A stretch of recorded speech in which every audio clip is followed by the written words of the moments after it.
ओम नमो भगवते वासुदेवाय नमः। और आज की इस वीडियो में आप रसपान करेंगे वैशाख मास महात्म्य के अध्याय 19 का, जिसमें श्री सुतदेव जी महाराज मिथिलापति के राजा को राजा कीर्तिमान की कथा आगे सुनाएंगे, जो कि अध्याय 18 में शुरू हुई थी। तो इसीलिए हो सके तो वीडियो को पूरा देखिएगा, और अगर वीडियो अच्छी लगे तो लाइक एंड शेयर कीजिएगा, और चैनल पर नए हैं सब्सक्राइब नहीं किया है तो सब्सक्राइब भी कर ही दीजिएगा। और अब हम भगवान श्री गणेश का ध्यान करते हुए आज की यह कथा शुरू करते हैं। तो बोलिए श्री गणेश भगवान की जय। जब यमराज जी ब्रह्मा जी के पास जाकर राजा की शिकायत करते हैं तो ब्रह्मा जी ने कहा कि हे यमराज, इसमें आश्चर्य की क्या ही बात है, क्यों दुखी होते हो? सद्गुणों से ईर्ष्या करना बहुत दुष्कर होता है। भगवान गोविंद को भाव से एक बार भी प्रणाम कर लिया जाए तो वो 100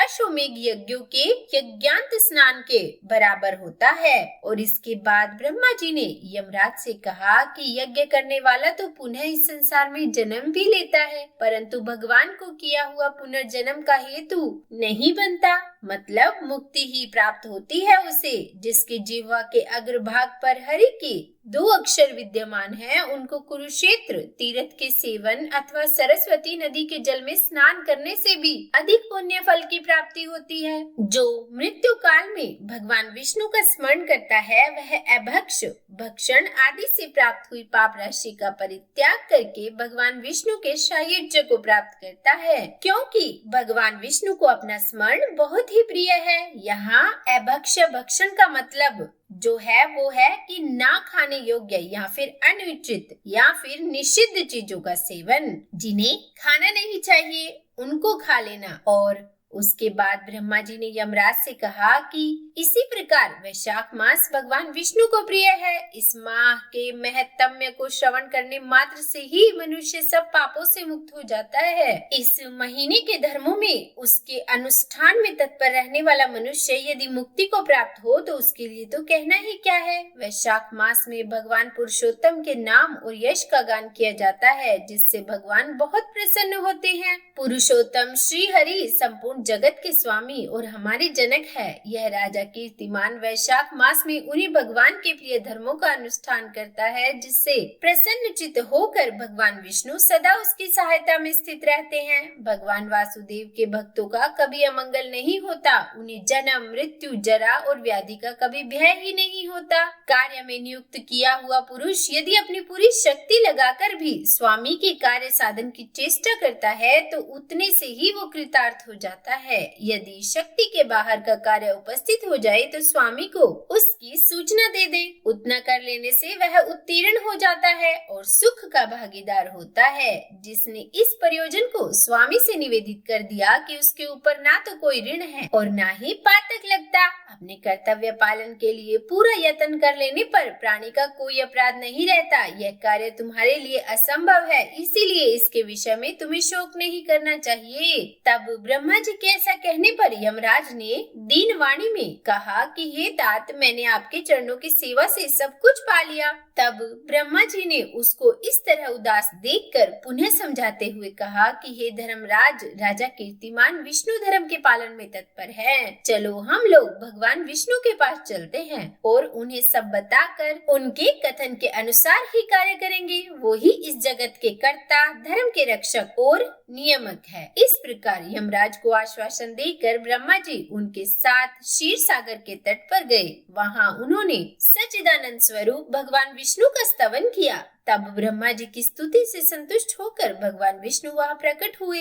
यमराज और ब्रह्मा जी ने तुरंत ही उनके चरणों में मस्तक झुकाया। तब भगवान विष्णु ने मेघ के समान गंभीर वाणी में उन दोनों से कहा कि आप लोग यहाँ किस प्रयोजन से आए हैं। तब ब्रह्मा जी ने कहा कि प्रभु, आपके श्रेष्ठ भक्त राजा कीर्तिमान के शासन काल में सब मनुष्य वैशाख धर्म के पालन में संगलित हो आपके अविनाशी पद को प्राप्त कर रहे हैं, और इसी वजह से यमपुरी सुनी हो गई है। उनके ऐसा कहने पर भगवान विष्णु हंसते हुए बोले कि मैं लक्ष्मी को त्याग दूंगा, अपने प्राण शरीर श्रीवत्स कौस्तुभमणि, वैजंतीमाला, श्वेत द्वीप, बैकुंठ धाम, क्षीर सागर, शीशनाग तथा गरुड़ जी को भी छोड़ दूंगा, परंतु अपने भक्त का त्याग नहीं कर सकूंगा, जिन्होंने मेरे लिए सब भोगों का त्याग करके अपना जीवन मुझे सौंप दिया, जो मुझ में मन लगाकर मेरे स्वरूप हो गए हैं। उन महाभाग भक्तों को मैं कैसे त्याग सकता हूँ? मैंने राजा कीर्तिमान को इस पृथ्वी पर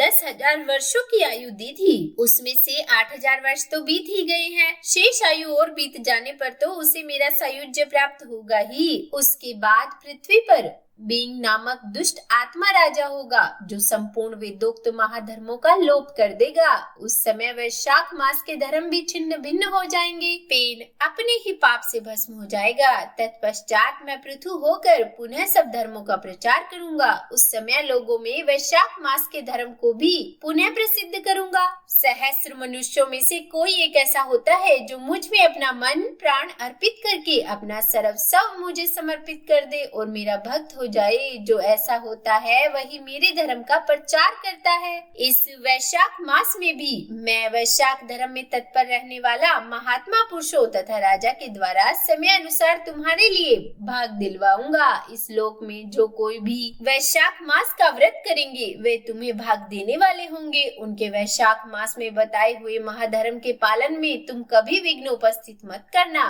और यमराज को इस प्रकार आश्वासन देकर भगवान विष्णु वहीं अंतर ध्यान हो गए।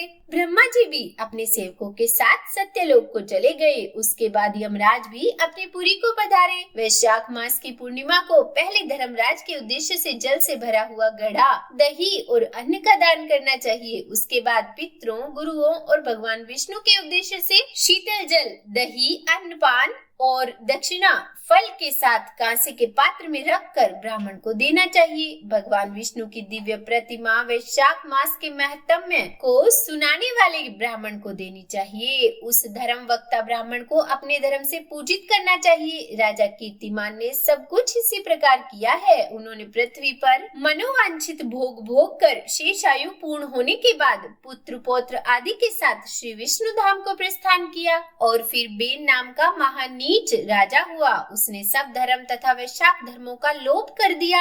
उसके बाद सब प्राणी इन धर्मों को करना भूल गए। इसी कारण वैशाख मास का धर्म बहुत प्रसिद्ध नहीं रहा। विष्णु भगवान के कोई विरले भक्त ही इन धर्मों को जानते हैं। इतनी कथा कहने के बाद मिथिलापति ने कहा कि हे महामते, दुरात्मा राजा बेन प्रथम स्वयंभू मनवंतर में हुआ था तथा यह राजा इक्ष्वाकु कुलभूषण कीर्तिमान व्यवस्तु और मनवंतर के व्यक्ति हैं। यह बात मैंने आपके मुख से पहले सुन रखी है, परंतु इस समय आपने और यह बात कही है कि यह राजा जब वैकुंठवासी हो जाएगा तो उसके बाद राजा बेर उत्पन्न होगा। मेरे संशय का निवारण कीजिए। तब श्रुतदेव जी बोले कि हे राजन, पुराणों में जो विषमता प्रतीत होती है वो युग भेद और कल्प भेद की व्यवस्था के अनुसार है। किसी कल्प में ऐसा हुआ होगा कि पहले राजा कीर्तिमान और पीछे बेन हुआ होगा। इसीलिए कहीं कथा में समय की विपरीतता देखकर उसके अप्रमाणिक होने की आकांक्षा नहीं रखनी चाहिए। तो बोलिए विष्णु भगवान की जय। आज का यह वैशाख मास महात्म्य का 19वां अध्याय यहीं समाप्त हुआ। अब इसके आगे की कथा को हम कल 20वें अध्याय में सुनेंगे। और चलिए अब सुनाते हैं आपको सीता नितनेम की कहानी। इस कहानी को सीता माता स्वयं कहती थी और प्रभु श्री राम सुना करते थे। एक दिन श्री राम भगवान को किसी काम के लिए बाहर जाना पड़ा तो सीता माता कहने लगी कि हे भगवान, मेरा तो 12 वर्ष का नितनेम है। अब आप बाहर जाएंगे तो मैं अपनी कहानी किसे सुनाऊंगी? तब श्री राम ने कहा कि हे सीते, आप कुएं की पाल पर जाकर बैठ जाना और वहां पर जो भी औरतें पानी भरने आएंगी उन्हें अपनी कहानी सुना दिया करना। सीता माता कुएं की पाल पर जाकर बैठ गई। तभी एक वहां स्त्री आई। उसने रेशम की जरी की साड़ी पहन रखी थी और सोने का घड़ा ले रखा था। सीता माता उसे देखकर कहने लगी कि हे बहन, मेरा 12 वर्ष का नितनेम है, कहानी सुन लो। पर वह स्त्री बोली कि मैं तुम्हारा नितनेम सुनूंगी तो मुझे तो घर जाने में देर हो जाएगी और मेरी मेरी सास मुझसे झगड़ा करेगी, इसीलिए उसने कहानी नहीं सुनी और अपने घर चली गई। लेकिन उसके घर जाते ही उसकी रेशम जरी की साड़ी फट गई, सोने का घड़ा मिट्टी के घड़े में बदल गया। सासू ने देखा तो पूछा कि अरे बहू, ये किसका दोष अपने सिर लेकर आ गई? बहू बोली, माँ जी, कुएं पर एक औरत बैठी थी, उसने अपनी कहानी सुनने के लिए कहा, लेकिन मैंने नहीं सुनी, शायद उसी का यह फल मुझे मिला है। तब अपनी बहू की बात सुनकर अगले दिन वही साड़ी और वही घड़ा लेकर सास कुएं की पार पर गई। सास को वहीं पर सीता माता बैठी मिली तो सीता माता ने फिर से कहा कि हे बहन, मेरी कहानी सुन लीजिए। तब सासू बोली कि एक बार छोड़, मैं तो 4 बार कहानी सुन लूंगी। तब सीता माता बोली कि राम आए, लक्ष्मण आए, देश के पुजारी आए, नित नेम का नेम लाए, आओ राम, बैठो राम, तपी रसोई जीमो राम, माखन मिश्री खाओ राम, दूध बताशा पियो राम, सूत के पालक मोठो राम, शाल दुशाला ओढ़ो राम, शाल दुशाला ओढ़ो राम, जब बोलूं राम ही राम, राम सवारे सबके काम, खाली घर भंडार भरेंगे, सबका बेड़ा पार करेंगे, श्री राम जय जय राम। और तब सासू बोली कि बहन, कहानी तो बहुत अच्छी लगी। फिर कहानी सुनकर सासू घर चली गई और उसकी साड़ी फिर से रेशम जरी की बन गई, मिट्टी का घड़ा भी फिर वापस से सोने के घड़े में बदल गया। बहू ने देखा तो कहने लगी कि सासू माँ, आपने यह सब कैसे किया? तब सासू बोली कि बहू, तू तो दोष लगा कर आई थी और मैं अब दोष उतार कर आ रही हूँ। बहू ने पूछा कि माँ जी, वह कुएं वाली स्त्री कौन है? तब उसकी सासू ने कहा कि बहू, वह तो सीता माता है, वह पुराने से नया कर देती है, खाली घर में भंडार भर देती है, वह लक्ष्मी जी का वास घर में कर देती है और मनुष्य की जो भी इच्छा हो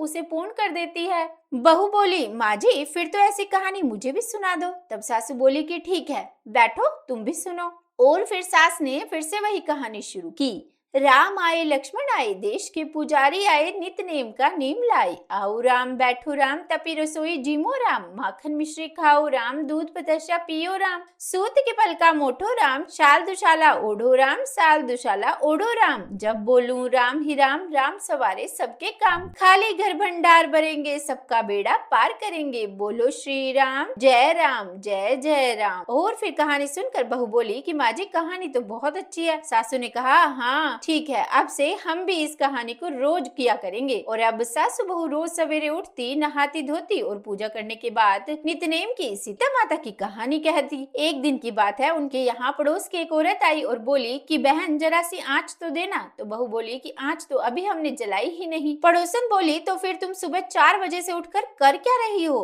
तो उन्होंने कहा कि हम तो सुबह सुबह उठकर पूजा करते हैं और फिर सीता माता की नित्य नेम की कहानी कहते हैं। पड़ोसन ने उनकी बात सुनकर फिर कहा कि सीता माता की कहानी कहने से तुम्हें क्या फल मिला? तब वे दोनों बोली कि सीता माता की कहानी कहने से घर में भंडार भर जाते हैं, सारे काम पूर्ण हो जाते हैं, मन की इच्छा भी पूरी हो जाती है। तब पड़ोसन ने कहा कि बहन, अगर ऐसा है तब तो मुझे भी वो कहानी सुना दो। तो बहू बोली कि ठीक है, तुम भी ये कहानी सुन लो। और बहू ने सुनाना शुरू किया। राम आए, लक्ष्मण आए, देश के पुजारी आए, नित नेम का नेम लाए, आओ राम, बैठो राम, तपी रसोई जीमो राम, माखन मिश्री खाओ राम, दूध बताशा पियो राम, सूत के पल का मोठो राम, शाल दुशाला ओढ़ो राम, शाल दुशाला ओढ़ो राम, जब बोलू राम ही राम, राम संवारे सबके काम, खाली घर भंडार बनेंगे, सबका बेड़ा पार करेंगे, श्री राम जय जय राम। और फिर पड़ोसन ने इस कहानी को सुना तो कहने लगी कि बहन, कहानी तो बहुत अच्छी लगी। अब वह पड़ोसन भी नित्य नेम सीता माता की कहानी कहने लगी।